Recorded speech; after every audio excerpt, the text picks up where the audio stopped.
मित्रांनो, शालिनी भक्तिसागरमध्ये तुमचे मनपूर्वक स्वागत आहे। तर मित्रांनो, आज आपण या व्हिडिओच्या माध्यमाने ऐकणार आहोत श्रीमद भागवत पुराण रहस्य। तर आता ही आषाढ महिन्याची गुप्त नवरात्र 15 जुलै तर 23 जुलैपर्यंत गुप्त नवरात्र सुरू आहे।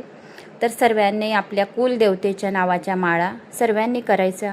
कुलदेवताचा सर्वात महत्त्वाचा मंत्र ओम कुलदेवताय नमः, ओम ऐं ऐं क्लीं चामुंडाय उच्चै नमः हा मंत्र सर्वजण एक माळ करू शकता, उठता बसता केव्हाही।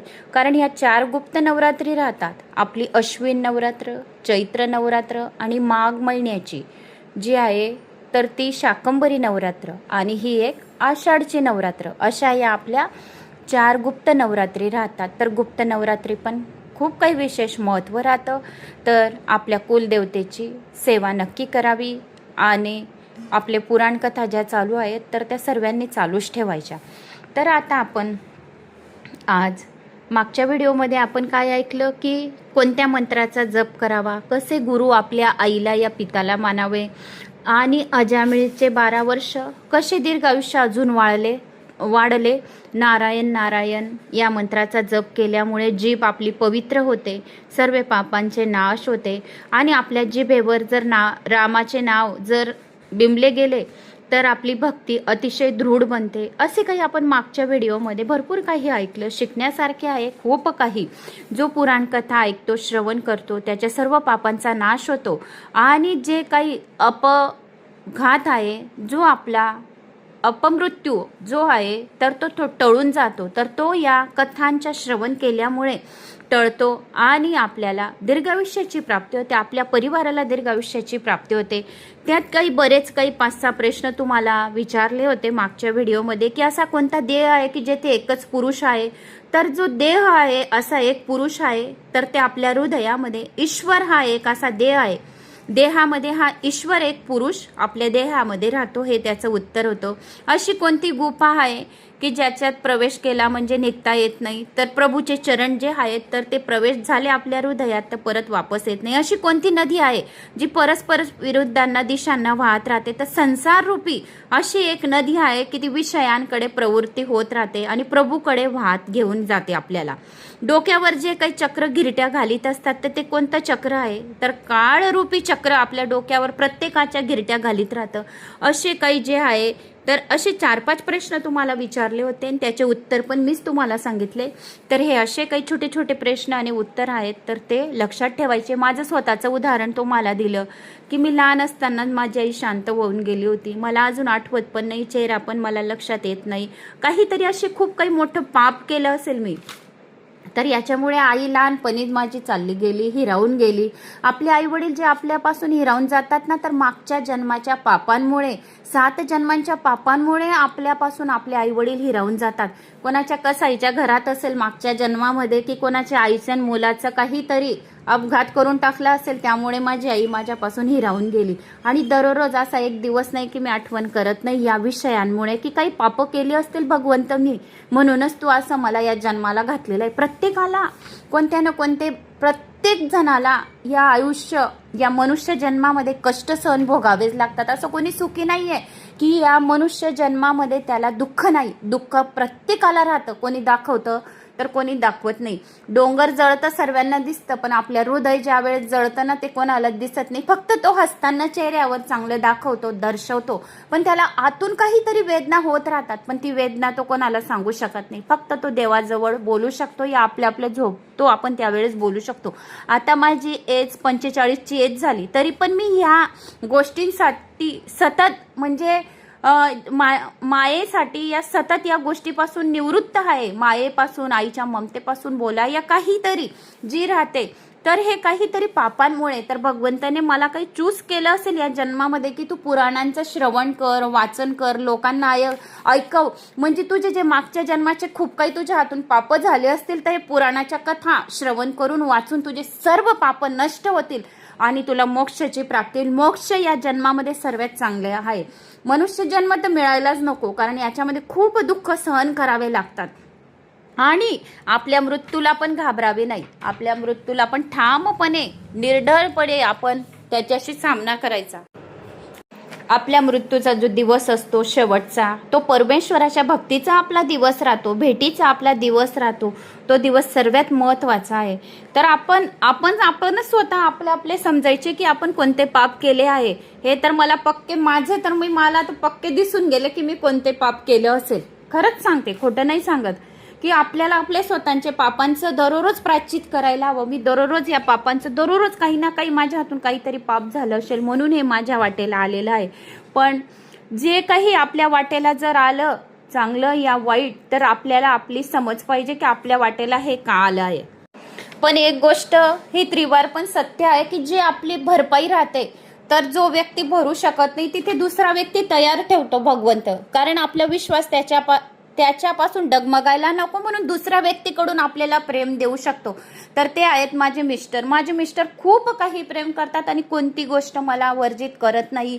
एक जर वस्तू मागितली तर 4 वस्तू आणून देतात. एवढं बारकाईने लक्ष ठेवतात की हिचं मन कुठे दुखेना. तर माझे वडील 10 वर्षापासून गेल्यापासून खूप एवढे जास्त अजून लक्ष ठेवतायत की हिला कोणत्याच गोष्टीचे वाईट वाटायला नको, या हिचं मन मी स्वप्नात सुद्धा दुखायला नको. असे ते स्वतः मला म्हणतात की मी तुझं मन स्वप्नात सुद्धा दुखायला नको. मी देवाला असे प्रार्थना करते आणि माझ्या हातून चूक सुद्धा व्हायला नको की तुझं मन मी कुठे दुखू. तर एवढे बारकाईने लक्ष ठेवतात आणि खूप प्रेम करतात मला. कारण ही भरपाई भगवंत कुठे ना कुठे देऊन देतो. आई वडिलांचे जे प्रेमाची भरपाई ते मिस्टरांच्या याच्यात देऊन दिलेली आहे. तर मी यालाच माझं सत्यता मानते की हे याच्यात माझी सत्यता असेल. म्हणून आपणच आपले स्वतः समजून घेऊ शकतो, याच्यातच आपला फायदा आहे आणि जे आपल्या जवळ आहे त्याच्यात खूप संतुष्टी मानावी. तर असे आपण बरेच काही मागच्या व्हिडिओमध्ये ऐकले आणि उदाहरण पण तुम्हाला दिले. आता आपण पुढच्या भागाकडे वळूया. तर 6 मिनिटं आपल्या इंट्रोमध्येच गेले. श्री गणेशाय नमो नमः. वक्रतुंड महाकाय सूर्यकोटी समप्रभ निर्विघ्नं कुरु मे देव सर्व कार्येषु सर्वदा. श्री गणेशाय नमः. ओम सरस्वती नमः. गुरुदेवतोभ्यो नमः. ओम कुलदेवताय नमो नमः. शांताकारं भुजगशयनं पद्मनाभं सुरेशं विश्वाधारं गगनसदृशं मेघवर्णं शुभांगं लक्ष्मीकान्तं कमलनयनं योगिर्भयानघ्यं वन्दे विष्णु भवभयहरं सर्वलोकैकनाथं निवासं. श्री श्रीनिवास की जय. कोल्हापूर महालक्ष्मी माता की जय. पद्मावती महालक्ष्मी माता की जय. पण ज्याप्रमाणे सोनाराच्या दृष्टीत आकाराच्या नव्हे तर सोन्याचे महत्व अधिक असते, त्याचप्रमाणे ज्ञानी पुरुष ब्रह्मकाराला महत्व देत नसतात. आकारातूनच विकार उत्पन्न होत असतो. विश्वरूप सर्व जड चेतन पदार्थात ईश्वराचा अनुभव घेत होता. शत्रूलाही शत्रुभावाने नव्हे तर ईश्वर भावाने पहा. सर्वांकडे सद्भावाने पाहणे तर कठीण आहे. वाटेत एखादी सौभाग्यवती स्त्री दिसली असता तिच्याबद्दल लक्ष्मीची भावना उत्पन्न होणे साहजिक आहे. पण जर एखादी विधवा स्त्री मिळाली तर मात्र गडबडून जाऊन मान मुरडली जाते. तो असा विचार करीत नाही की ही विधवा देखील गंगेसारखी अतिशय पवित्र आहे. विधवा स्त्री अतिशय गंगेसारखी पवित्र असते. तर विश्वरूप ब्रह्मज्ञानी तर होताच, पण ब्रह्मनिष्ठ सुद्धा होतात. ब्रह्मदृष्टांचं ब्रह्मापेक्षा ब्रह्म उपदेश करू शकतो. याच ब्रह्मरूपाच्या साह्याने देवांनी दैत्यांचा पराभव केला आहे. दैत्य कोण आहेत? काम क्रोध आदीच दैत्य होत. ब्रह्मदेवाच्या आज्ञेनुसार देवगण विश्वरूपाकडे गेले. त्याने देवांना नारायण कवच प्रदान केले. याच कवचाच्या साह्याने देवांना आपले राज्य परत मिळाले. बृहस्पतीच्या अपमानामुळे देवांनी आपले राज्य गमावले होते. नारायण कवचाने समर्थ होऊन इंद्राने असुराच्या सेनाला पराजित केले होते. योद्धा रणगणावर जाताना लोखंडाचे कवच चिलखत घालत असतो. त्याचप्रमाणे नारायण कवचही मंत्रात्मक चिलखत असतो. या मंत्राचे अनुष्ठान करणाऱ्याने प्रथम अंगन्यास करावा. शरीराच्या प्रत्येक अंगाचा न्यास करून नंतर या मंत्राचा जप करावा. जलेषु मा रशतु मत्स्यमूर्ती यादो गणभ्यो वरुणस्य पाशात स्तेलेषु माया बटू वामनवतु त्रिविक्रम खेवतु विश्वरूप. पाण्याच्या आत राहणाऱ्या जलचर प्राण्यांपासून आणि वरुण पाशापासून मत्स्यमूर्ती भगवान माझे रक्षण करो. मायेने ब्रह्मचारी रूप धारण करणाऱ्या वामन प्रभू भूमीवर माझे रक्षण करोत. आकाशात विश्वरूप त्रिविक्रम प्रभू माझे रक्षण करोत. तैनेव सत्य मानेन सर्वज्ञ भगवान हरी पातू सर्वे स्वरूपन सदा सर्वत सर्वगा. हा वायू निश्चित रूपाने सत्य आहे. या कारणाने सर्वज्ञ सर्वव्यापक भगवान श्रीहरी सदा सर्वत्र सर्वत्र रूपांपासून आमचे रक्षण करो. नारायण कवचातील हा शेवटचा श्लोक फार महत्वाचा आहे, लक्षात ठेवण्याजोगा आहे. भीती वाटत असताना, मन उद्विग्न झाले असता या श्लोकाचा पाठ करा. माझा एकच देव अनेक स्वरूपे धारण करून क्रीडा करीत आहे. स्वप्नात एकापासून अनेकाची उत्पत्ती होत असते. स्वप्नाचा साक्षी कल्पित असतो. जागृत अवस्थेत जे काही दृष्टीस पडतं ते सर्व एकापासून उत्पन्न झालेले असतं. जेव्हा तुम्ही असे मानाल की सर्व जग ईश्वर रूप आहे, तेव्हाच तुम्ही निर्भय होऊ शकाल. नारायण कवचाचा आश्रय घेऊन देवांनी दैत्यांचा नाश केला आहे आणि स्वर्गाचे राज्य परत मिळवले आहे. विश्वरूपाचे मातृकुल दैत्य कुळात होते. तो सर्वातच ब्रह्मनिष्ठा बाळगत असे. राक्षसातही तो ईश्वराच्या स्वरूपाचा अनुभव घेत असे. त्याचा अभेद भाव सिद्ध झाला होता, म्हणून तो यज्ञात राक्षसांना आहुती देत असे. सर्वातच मी असा भाव असतो. त्या मीला व्यापक बनवा. मीला संकुचित बनवाल तर दुःखी व्हाल. विश्वरूपाची ब्रह्मनिष्ठा इतकी सिद्ध झाली होती की तो राक्षसात ब्रह्मदर्शन करीत असे. त्याचे मातृगृह राक्षस कलात असल्यामुळे विश्वरूप लपून छपून यज्ञात असुरांना यज्ञ भाग देत असे. इंद्राला ही गोष्ट योग्य वाटली नाही. यावरून इंद्रादी देवांची ब्रह्मभावना सिद्ध झाली नव्हती हे दिसून येते. दैत्यांना यज्ञ भाग देण्यास मना करूनही गुरु ऐकत नव्हते, म्हणून इंद्राने विश्वरूपाचे मस्तक कापून टाकले. हा समाचार ऐकून प्रजापती त्वष्टाला फार दुःख झाले. त्याने संकल्प केला की मी असा यज्ञ करीन की जेणेकरून मला इंद्राला मारणारा पुत्र होईल. सकात कर्मात थोडीही चूक झाली तरी त्याचे विपरीत फळ मिळते. परमेश्वराला प्रसन्न करून घेण्याच्या इच्छेने कर्म करा. कोणतेही काम करताना अशी इच्छा ठेवू नका की जग माझी प्रशंसा करेल, तेव्हाच आपण काही काम करू. जग प्रशंसा करेल असे काही काम करू नका. आपण आपले काम करत राहा, आपले कर्म करत राहा. वरती डायरीमध्ये सर्व लिहिलं जाईल आपण कोणते कर्म करीत आहे. जगाने तर प्रभू रामचंद्रांची सुद्धा निंदा केली होती. लोक कल्याणाच्या हेतूने प्रभू रामरायांनी मानवी शरीर धारण केले होते की आपण लोक कल्याणाच्या हेतूने प्रभू रामरायांनी मानवी शरीर धारण केले होते. अनेक प्रकारचे या मानवी शरीरामध्ये सहन दुःखे करावी लागली होती. आत्ताच तुम्हाला उदाहरण दिलं मी की ह्या मानवी शरीरामध्ये खूप दुःख सहन करावे लागते. दररोज मरावं लागतं. जी वस्तू आपल्याजवळ नाही राहत तर त्याच्या माया ममता करता या कोणतीही गोष्ट करता आपल्याला दररोज दुःख सहन करावं लागतं, दररोज मरावं लागतं त्यासाठी. कारण ह्या मनुष्य जन्मामध्ये या मानवी शरीरामध्ये खूप काही दुःख आणि कष्ट सहन करावी लागतात. प्रभू रामचंद्रजींना सुद्धा स्वतःना एवढी अनेक प्रकारची दुःख सहन करावी लागली की ज्याची तरीही जगाने त्यांची कदर केली नाही. एवढ्या भगवंताच्या स्वतःची त्यांची कदर लोकांनी केली का? नाही. कारण त्यांना सुद्धा स्वतःला दुःख सहन करावे लागले. तुम्ही असा निश्चय केला की माझ्या देवाला जे आवडेल तेच मला करायचे आहे. सकाम कर्मात थोडी झालेली चूक अनर्थ करणारी असते. निष्काम कर्मात चूक क्षम्य आहे, पण सकाम कार्यातली लहानशी चूक अवक्षम्य असते. प्रजापती त्वष्टेच्या यज्ञ मंत्रात अशी काही चूक झाली होती की इंद्राची हत्या करणाऱ्या पुत्राऐवजी इंद्रांच्याकडून मारला जाणारा पुत्र उत्पन्न झाला. इंद्रशत्रू विवर्धस्व हा मंत्र म्हणताना तत्वज्ञानी इंद्र शब्दाला उद्दात करून टाकले व शत्रू शब्दाला अनुदात करून टाकले. असे केल्यामुळे शब्दार्थात परिवर्तन झाले आणि परिणाम असा झाला की इंद्रघातक पुत्राऐवजी इंद्रांकडून मारला जाणारा पुत्र उत्पन्न झाला. हेच कारण आहे की वेद मंत्रांचा अधिकार सर्वांना दिला गेला नाही. मंत्र उच्चारण किंवा मंत्रपाठात जर चूक झाली तर अनर्थ होतो. फक्त सात्विक विद्वान ब्राह्मणच वेदांचा शुद्ध पाठ करू शकतात. भागवतात कर्माची निंदा केली गेली आहे. भागवत शास्त्रात फक्त भक्तीचाच महिमा गायला गेला आहे आणि कर्माला गौण मानले गेले आहे असे नव्हे. हे खरे की सकाम कर्म गौण मानले गेले आहे. कर्म करताना एकच हेतू असावा की तो हा की केलेल्या कर्माने फक्त भगवंत प्रसन्न व्हायला हवा. म्हणजे आपले जे कर्म केले गेले आहेत तर त्याच्याने भगवंत प्रसन्न व्हायला हवे. आता आपण हे पुराण वाचतोय ऐकतोय तर याच्याने एकच आपलं हेतू आहे की भगवंत प्रसन्न व्हायला पाहिजे. आपल्याला दुसरा काही हेतू नाही आहे. तर आता वृत्तासुराचा जन्माची कथा सुरू करणार आहोत. तो वृत्तासुराचा जन्म कसा झाला ते आपण ऐकूया. यज्ञकुंडातून वृत्रासूर उत्पन्न झाला. तो देवांना त्रास देऊ लागला. देवांचे सर्व अस्त्र व शस्त्र त्यांच्या समोर प्रभावहीन सिद्ध झाले. घाबरून जाऊन देव परमेश्वराला शरण गेले आणि प्रार्थना करू लागले. परमेश्वर देवांना म्हणाले, जर ददीची ऋषीच्या अश्रद्धेने शस्त्र बनवता आले तर त्या शस्त्राने वृत्तासूर मारला जाऊ शकेल। त्यावेळी भगवंताने देवांना एक टोमणाही मारला की मला प्रसन्न करून भक्तीसारखी श्रेष्ठ वर मागण्याऐवजी तुम्ही तुच्छ वस्तूची मागणी केली। प्रभूंनी आपले दिव्य तेज ब्रजात ओतले। वृत्तासुराला मारण्यासाठी इंद्र ब्रज घेऊन युद्ध करण्यास गेला। त्रासदायक वृत्ती म्हणजे वृत्तासूर होय। वृत्ती अंतर्मुख झाली म्हणजे जीवाचे ईश्वराशी मिलन होत असते। कोणत्याही अवस्थेत ईश्वरापासून विभक्त होऊ नका। वृत्तीची बहिर्मुखता त्रासदायक असते, ती तर देवांनाही त्रास देत असते। मनाला स्थिर करणे आहे तर डोळ्यांनाही एका ठिकाणी स्थिर करा।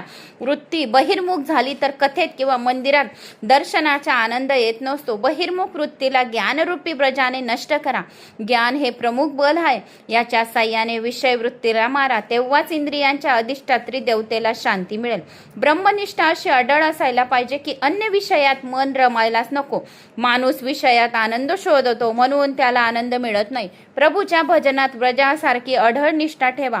ददीची ब्रह्मनिष्ठ पुरुष होते म्हणूनच त्यांची अस्थिती दिव्यता होती। 1 कोटी जप झाला म्हणजे माळेत दिव्यता येत असते, चैतन्य येत असतो। शास्त्रात सांगितले आहे की मंत्र, मूर्ती आणि माळा कधीही बदलू नका। मंत्र पण, मूर्ती पण आणि माळा या तिघी वस्तू कधीही बदलू नका। प्रत्येक मंत्रात दिव्य शक्ती आहे। जो एक मंत्र प्राप्त झाला असेल त्यावर दृढ श्रद्धा ठेवून एकच मंत्र जपा, म्हणजे तो मंत्र तुम्हाला मदत करेल आणि त्याचा जप करीत राहा। मूर्ती सुद्धा कधी बदलू नका। जे स्वरूप आवडत असेल त्यावरच तुमची पूर्ण निष्ठा ठेवा, त्यातूनच प्रभू प्रकट होतील। व्रज घेऊन इंद्र वृत्तासुराशी युद्ध करण्यास गेला। दोघात भयंकर युद्ध झाले। वृत्तासुर पुष्टी भक्ती अर्थात अनुग्रह होय। इंद्राच्या हातात व्रज आहे ज्यात नारायण आहे, पण इंद्राला तो दिसत नाही। वृत्तासुराला मात्र नारायण दिसत होता, कारण तो पुष्टी भक्त होता। तो इंद्राला म्हणतो, हे इंद्रा, तू माझ्यावर व्रजाचा प्रहार लवकर कर। भलेही जय तुला मिळो, परंतु तुझ्यापेक्षा भगवंताची कृपा माझ्यावरच अधिक आहे। लौकिक सुखाच्या प्राप्तीचा प्रयत्न सफल न झाला तर समजा की भगवंताने तुमचे वर कृपा केली आहे। परमेश्वर ज्या कुणा जीवावर अधिक कृपा करतो त्याला लौकिक सुख अधिक देत नाही। लौकिक सुख मिळाले तर जीव ईश्वरापासून विमुक्त होतो। श्रीकृष्णाचे नामस्मरण लौकिक सुखाच्या प्राप्तीसाठी कधीही करू नका। लौकिक सुखात विघ्न उपस्थित झाले तर समजा की प्रभू तुम्हाला अलौकिक सुख देऊ इच्छितो। ज्या जीवावर प्रभूची कृपा होत असते त्याच्या लौकिक सुखाचा प्रयत्न भगवंत सफल होऊ देत नाही। ज्या जीवावर भगवंत साधारण कृपा करतात त्याला लौकिक सुख देत असतात। वृत्तासूर इंद्राला म्हणाला, इंद्रा, जय तर तुझाच ठरलेला आहे आणि स्वर्गाचे राज्यही तुलाच मिळणार आहे, परंतु मी तर भगवंताच्या त्या धामात जाणार की जेथून माझे पतन कधीही होणार नाही। तुझे स्वर्गातून पतन होणे शक्य आहे पण माझे नव्हे। मला लौकिक सुख भलेही न मिळो, परंतु मी भगवंताच्या धामी जाणारच। वृत्तासूर श्रीहरीची स्तुती करू लागला। या स्तुतीची वैष्णव ग्रंथांनी खूप मोठी प्रशंसा केली आहे। या स्तुतीची 3ऱ्या श्लोकाला अनेक महात्मांनी आपला आवडता श्लोक मानला आहे। तर तो श्लोक कोणता आहे? जी भगवान श्रीहरीची स्तुती केली आहे, तर ती स्तुती कोणती आहे भगवान श्रीहरीची? तर ती स्तुती आपण ऐकूया।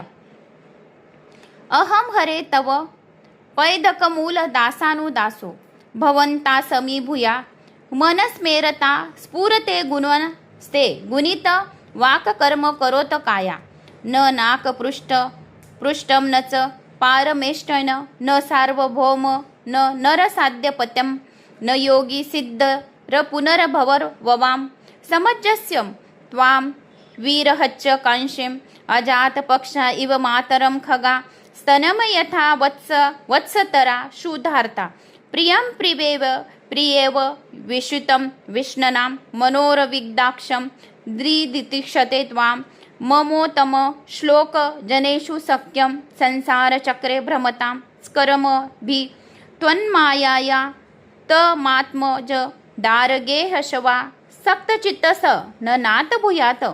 याचा अर्थ असा आहे की हे प्रभू, आपण माझ्यावर अशी कृपा करा की आपल्या चरण कमलांच्या सेवकांची अनन्य भावाने सेवा करण्याची संधी मला पुढच्या जन्मी मिळेल आणि मी सदोसदी तुमचे नामस्मरण या जन्मी बी घेऊ, पुढच्या जन्मी बी घेऊ। गेलेल्या 7 जन्मांच्या माझ्या पापांचे नाश करा आणि मला कधीही तुमच्या नावाचा विसर ना पडो असे तुम्ही मला आशीर्वाद द्या। हे प्राणवल्लभा, माझे मन तुझ्या मंगलमय गुणाचे स्मरण करीत राहो, माझी वाणी तुझे गुणगान करीत राहो, माझे शरीर आपल्या सेवेत संलग्न राहो राहावं. हे भगवान, आपणाला सोडून तर मला स्वर्ग, ब्रह्मलोक, भूमंडल, रसातल, यगासिद्धी इतकेच नव्हे तर मोक्षाची पण इच्छा नाही. पण आपल्या अनुपस्थित या सर्वच कार्य मी करू. आपल्याला सोडून मला काहीच करू नका. हे कमलनयन, आपल्या दर्शनासाठी माझे मन अत्यंत उत्कंठित झाले आहे. ज्याप्रमाणे पंख न फुटलेली पक्ष्यांची पिले आपल्या मातेची वाट पाहत असतात, किंवा भुकेली वासरे ज्याप्रमाणे दूध पिण्यासाठी आपल्या गोमातेची वाट पाहत असतात, किंवा विरहिणी पत्नी आपल्या परदेशी गेलेल्या पतीला भेटण्याची वाट पाहत असते, त्याप्रमाणे देवाला भेटण्याची आतुरता किती असायला पाहिजे या दृष्टांतांनी दाखवले आहे. प्रभू, मला मुक्तीची इच्छा नाही. माझ्या कर्माचे फल म्हणून मला जन्म मृत्यूच्या चक्रात वारंवार फसावे लागले तरी त्याची मला पर्वा नाही. पण मी जिथे जाईन तिथे कुण्या यवनीत जन्म घेईन ते मला माहिती नाही. पण कोणत्याही यवनीत मी जन्म घेवं भगवंत, पण तुमची प्रिय भक्ती मी अतिशय मैत्री करत राहावो, मिळत राहावो. तुमच्या मंत्रांचा जप हमेशा कोणत्याही जन्मात कोणत्याही यवनीत करत राहावो. हे भगवन, माझी केवळ इतकीच इच्छा आहे की आपल्या मायेमुळे शरीर, घर, स्त्री, पुत्राधिकात आसक्त केलेल्या माणसाशी माझा कधीही कसल्याही प्रकारचा संबंध देऊ नका. दीन होऊन प्रभूला शरण गेले तर प्रभू जीवाला आपला मानतात. वृत्तासूर किती दीन होता. तो म्हणतो की मी भगवंताची सेवा करण्यास तर अपात्र आहे, म्हणून मी भगवंताच्या दासीचीच सेवा करीन. मी भगवंताच्या सेवक वैष्णवांची सेवा करीन. मी माझ्या सर्व इंद्रियांना भक्तिरसाचे दान दिले आहे. माझी वाणी कीर्तन करो, माझे कान आपली कथा ऐकोत. वैराग्याशिवाय भक्ती दृढ होत नसते. वैराग्याशिवाय भक्ती दृढ होत नसते. भक्ती भोगासाठी करू नका, भक्ती तर भगवंतासाठी करायची असते. दुसरा श्लोक वैराग्याचा आहे. वृत्तासूर भक्तीच्या द्वारे इंद्राचे राज्य व मोक्ष मिळवण्याची अभिलाषा ठेवीत नाही. वृत्तासुराला भगवंताने विचारले की वैष्णवांची सेवा करून तुला काय मागायचे आहे? तेव्हा तो म्हणाला, मला स्वर्गाची काय पण ब्रह्मलोकाची सुद्धा इच्छा नाही. भोग भक्तीत बाधक असते. आजकाल शिक्षणही असे दिले जाते की त्यामुळे विषय वासना वाढत राहतात. विषय वासना वाढल्यामुळे जीवन बिघडत राहते. वृत्तासूर म्हणतो, मला तर कोणतीच इच्छा नाही. मी तर आपल्यासाठीच सेवा करीत आहे. आपल्याच उपयोगात मी येऊ इच्छितो. आपल्या श्लोकात त्यांची शरणागती आहे व दुसऱ्या श्लोकात त्यांचे वैराग्य प्रकट झाले आहे. ज्ञानी शरणागतीचे 3 प्रकार मानतात. जे ज्ञानी लोक आहेत तर ते शरणागतीचे 3 प्रकार मानतात. नाथ मी आपला आहे. परमेश्वराने आपला मानल्यानंतर जीव मानतो की ठाकूरजी माझे आहेत, भगवंत माझे आहेत. असे मानल्यानंतर अनुभव येतो की जगात आता आणखी काही नाही, फक्त ठाकूरजी आपले आहेत. ज्ञान वैराग्य वाढल्यानंतर सर्व काही भगवानमय वाटू लागते. माझे पण नष्ट होते. माझे पण जे आहे, मीपणा जो आहे तर तो नष्ट होते. अहम ब्रह्मास्मी चा अनुभव येऊ लागतो. जगात त्या साधकासाठी भगवंताशिवाय आणखी काही उरत नसते. मी पण उरत नसते. तो मी ईश्वरात विलीन होऊन जातो आणि मी जो आहे गर्वचा तर तो दूर होऊन जातो आणि मी जो आहे एक तो ईश्वरामध्ये विलीन होतो. वैराग्याशिवाय शरणागती दृढ होत नसते. 3ऱ्या श्लोकात प्रार्थना केली गेली आहे की प्रभू, आपल्या दर्शनासाठी मला आतुर बनवा. परमात्मा प्रेम पूर्ण मागतो, पण जीव पूर्ण प्रेम देत नाही, म्हणून तो जीव देवाला आवडत नसतो. जीव आपले प्रेम देत असतो. स्त्री पुत्राधिकांना जीव आपले प्रेम देतो. जीव हा आहे आपल्या पतीला आपला प्रेम देत असतो, म्हणून तो देवाला आवडत नाही. म्हणून जो जीव आहे तर तो सर्वत्व परमात्मावर आपले प्रेम अर्पण करावे. म्हणून वृत्रासूर जो आहे तर तो काय म्हणतो, भगवन माझी एकच इच्छा आहे की मी आपल्या दर्शनासाठी आतुर झालो पाहिजे. 4थ्या श्लोकामध्ये वृत्तासुराने सत्संगाची अभिलाषा व्यक्त केली आहे. तो म्हणतो की जर पुनर्जन्म मिळायचा असेल तर हे प्रभू, मला तुम्ही एखाद्या वैष्णवाच्या घरची गाय बनवा. पुनर्जन्म जर मला देणार तुम्ही तर मला वैष्णवाच्या घरची गाय बनवा. वैष्णव म्हणजे विष्णू भक्त. जर माझे दूध प्रभूच्या उपयोगामध्ये येत असेल तर मी पशु सुद्धा बनण्यास तयार आहे. पशु शरीरातही मला सत्संग मिळू शकतो आणि तुमची मी सेवा करू शकतो. वृत्तासूर असं म्हणत आहे. तर 4थ्या श्लोकामध्ये वृत्तासुराने सांगितलं आहे की मला वैष्णवाच्या घरची गाय बनवा आणि माझे दूध प्रभूच्या अभिषेकासाठी उपयोग करा. जर माझे दूध प्रभूच्या अभिषेकासाठी उपयोग होईल तर मी पशु सुद्धा बनायला तयार आहे आणि पशु बनण्यात सुद्धा मला माझ्या प्रभूचा सत्संग मिळेल असा आशीर्वाद द्या. 4थ्या श्लोकामध्ये वृत्तासुराने असे म्हटले आहे. वृत्तासुराने अशी स्तुती केली की इंद्रासन डोलू लागले. भक्ती भगवंताला परतंत्र बनवते, म्हणजे भक्ती भगवंताला भक्त्यांच्या वश करून देते. म्हणून भगवान मुक्ती देण्यास लवकर तयार होतात, पण भक्ती देण्यास लवकर तयार होत नाही. भक्ती देण्यास भगवंत तयार होत नाही. भगवंत मुक्ती लवकर देतात पण भक्ती देत नाही. कारण की जे भक्ती देतील त्यांना भक्ताचा सेवक व्हावे लागतील. जर ते त्यांची भक्ती देतील तर भक्तांचे त्यांना सेवक व्हावे लागेल. तर भक्ती ही ते लवकर कोणाला देत नाही.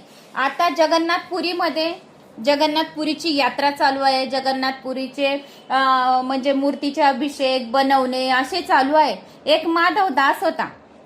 तो जगन्नाथपुरीचा म्हणजे जगन्नाथ देवाचा एवढा भक्त होता की तुम्हाला काय सांगू. याच्यात दिलेलं नाही आहे. मी तुम्हाला माझं उदाहरण म्हणजे मला माहिती होती कथा छोटीशी ती सांगत आहे. तर जगन्नाथपुरीमध्ये माधवदास असा भक्त होता देवाचा की त्याला भगवंताचं नामस्मरण भोग वगैरे दिल्याशिवाय तो काहीच खात पण आणि पित पण नव्हता. पण एका दिवशी काय झाले, माधवदासला एवढा ताप आला, एवढा ताप आला, ज्वर खूप ताप आला.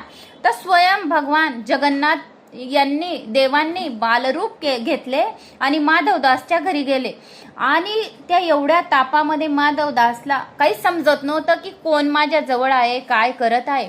तर जगन्नाथ भगवाननी बालरूप 5 वर्षाचे घेतले, धोती घातली, जानवे घातले, गळ्यामध्ये टीका लावला आणि भगवान श्रीकृष्ण सारखे मोठे मोठे कुरळे केस बालरूपाचे तुम्ही म्हणजे मी सांगत आहे तर तुम्ही इमॅजिन करू शकतात की बालरूप जगन्नाथ भगवानचं कसं असेल.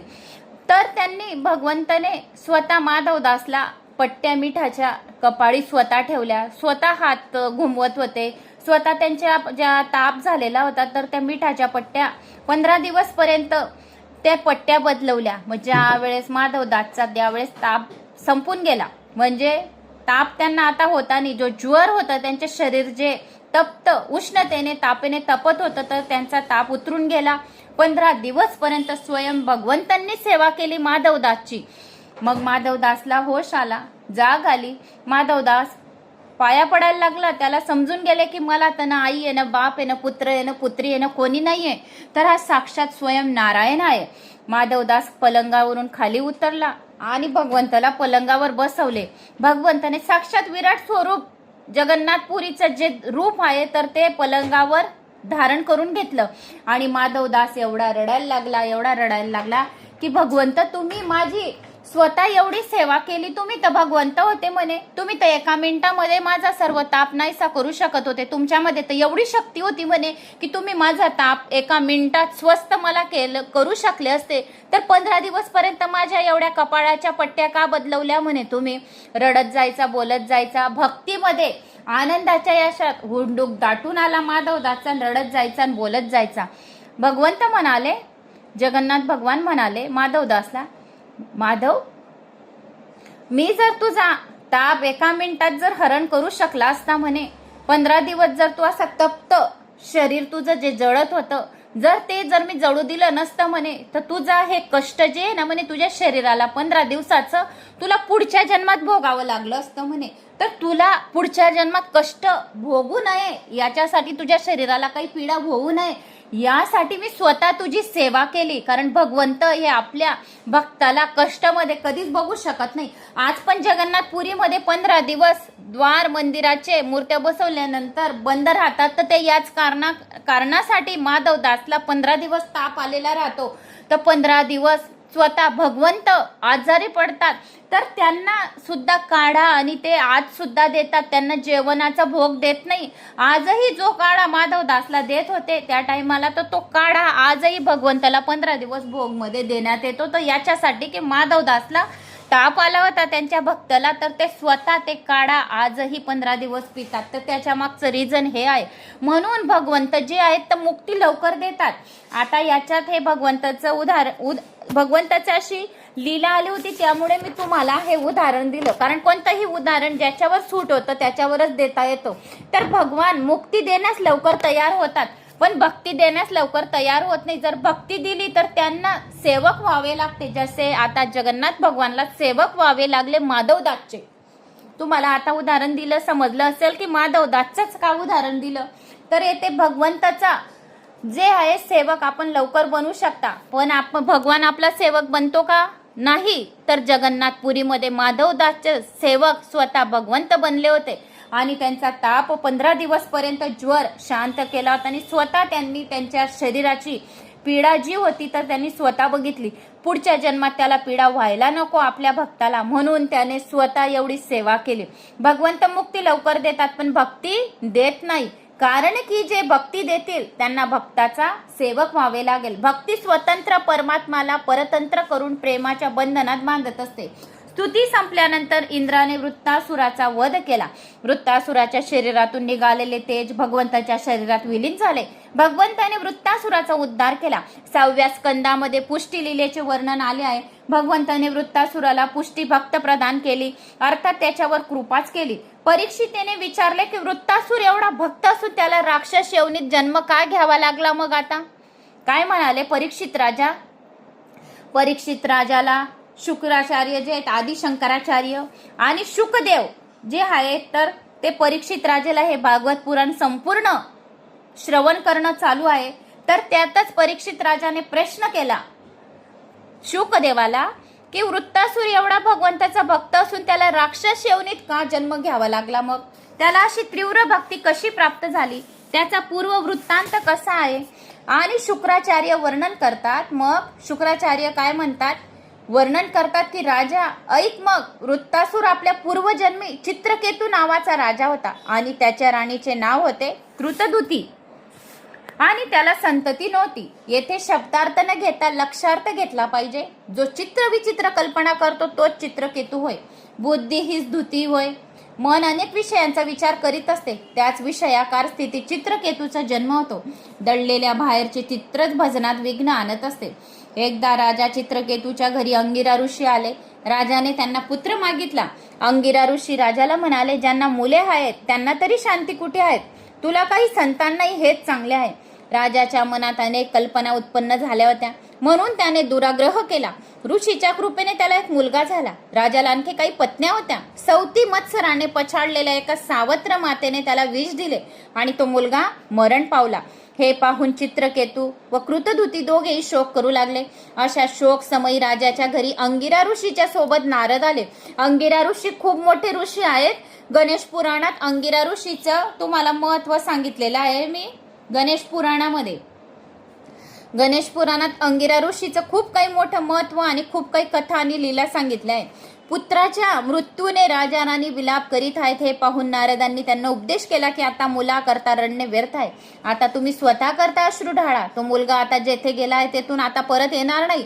पुत्र 4 प्रकारचे असतात. कोणते कोणते 4 प्रकारचे असतात? शत्रुपुत्र. पहिला प्रकार पुत्रांचा शत्रुपुत्र. पूर्वजन्मीचे कुणी वैरी त्रास देण्यासाठी पुत्र रूपाने आपल्या पोटी येतात. दुसरा म्हणजे ऋणानुबंध.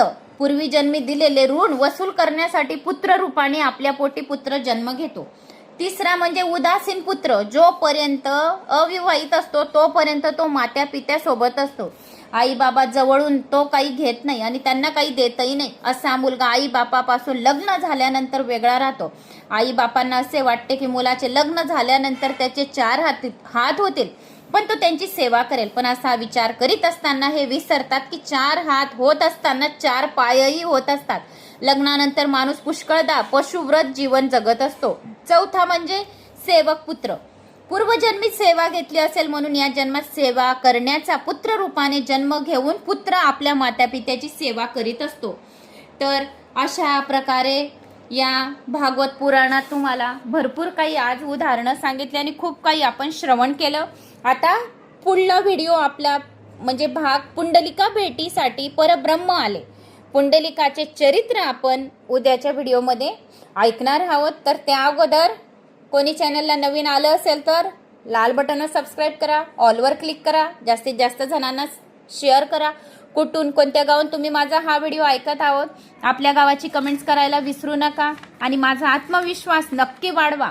आणि काही प्रश्न असतील तर ते पण तुम्ही करू शकता. त्याचे उत्तर पण मी तुम्हाला या पुराणांच्या द्वारे देऊ शकते. काही उत्तर केव्हा केव्हा पुराणात नसतं पण आपल्या मनाने सुद्धा उदाहरणांचे उत्तर देऊ शकतात. काही अनुभव आपलेच असतात.